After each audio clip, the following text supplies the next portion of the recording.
imagine that you will be able to see blood on Earth from out of space? You can if something is going horribly wrong, and something is going horribly wrong in Sudan. Satellite images show pools of blood and bodies piling up in Sudan. It's so much that is visible from space. The current war in Sudan started in 2023 between the country's two military forces. On one hand, you have the country's armed force and the Rapid Support Force, which they typically just refer to as RSF. The leader of these two groups used to work together.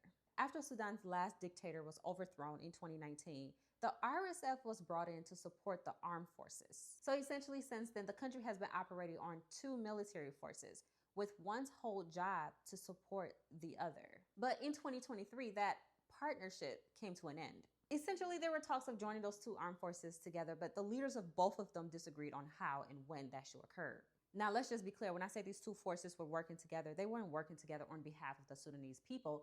They were working together to rule Sudan, and they were going to do that however they saw fit. And now, since they've split because of their power struggles, they've decided that one of them has to be the ruling factor. And the way they must do this is to harm the Sudanese people. And for the last 2 years, the people of Sudan have suffered in ways so brutal that you can literally see blood from space. Recently, the RSF took over the entire city of Al Fasher. Reports say that they have unalived over 150,000 people and have stranded people within the city so they cannot flee. Not only can they not flee, help can't come in. So if the people left in Al Fasher are not unalived by weapons, they're being starved. UN reports say that this has displaced over 12 million people, and they're calling this the world's worst humanitarian crisis currently. But there's a little bit more happening here. If you've been watching, I have been given air quotes and caveats. Yes, this is a war between two Sudanese forces, but the Sudanese people aren't just calling this a civil war. They're calling it a proxy war. Because even though this is a fight between two Sudanese forces, it's being funded beyond its natural life